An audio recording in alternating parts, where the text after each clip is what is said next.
Hey guys, this is Stock Retail again. You might be wondering why I have sort of Christmassy colors in front of you. What I want to talk about today is the idea of what a share really is, what the reverse split is going to do to our shares.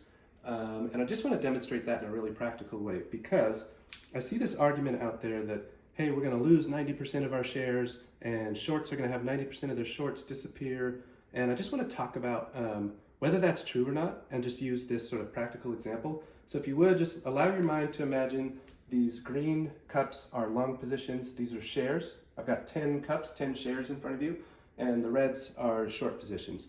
The other thing too, after watching this, maybe go look at my video I've done on dilution and the value of shares and value creation. That's going to explain this a little more deeply in kind of more of a mathy way. But today I just wanted to do kind of a practical example. So let's say you had 10 shares, the 10 green cups, and we passed the reverse split proposal.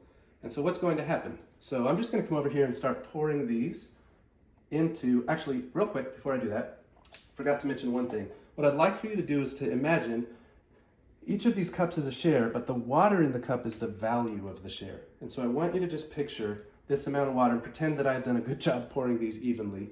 And just picture this is the value, whether this is worth $1, whether this is worth $20, whatever amount of water that is, that's the value of each share. And so as I reverse split these and I bring them back into one, sorry, this will take me a second, play some Jeopardy music in your head or something. I'm just gonna pour these out, wipe this off the counter so my wife doesn't feel like I'm gonna stain the counter. And you notice, other than if you can ignore the little drops that I'm leaving, that there is no change in the water. The value of these shares, all I'm doing is instead of storing this value in 10 shares, I am storing the value in one share. I have not lost it. So here's all, I used to have those 10, now I have this one. So someone says to you, well, you lost 90% of your shares. You went, I'll just hide this one. You went from 10 down to 1. You lost 9 shares. But I'm saying, don't think about it that way. You kept your exact same value you always had. There is no change. You just have your value here. Now I want you to imagine the same thing happening to a short, okay? They had these 10 shorts, and you say to me, well, retail, what happens when 9 of their 10 shorts get wiped away? Aren't we helping them? Remember, the value they've shorted is this water.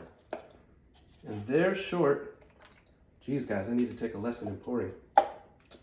Their short gets poured in to a single share.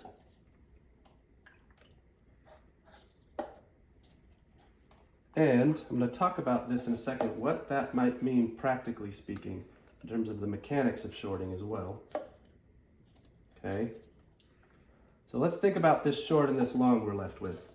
Sure enough, we went from 10 shorts and 10 longs down to 1 and 1. The value didn't change, right? Now, I used to have all of these little short positions. They all got smushed into one bigger short position. And now if I want to cover a single short, I can't cover this little bit. I'm going to have to cover this amount. And if I want to short a new share, I'm not shorting that one little tiny bit. I'm going to short this amount. So we've, in my opinion, actually made it a little more pressure on shorts because now, instead of covering one little bit at a time if they wanted to, they're going to have to cover this amount at a time. And instead of shorting new shorts a little bit at a time, they've got to short a lot more at a time. Meanwhile, we've got our nice big longs.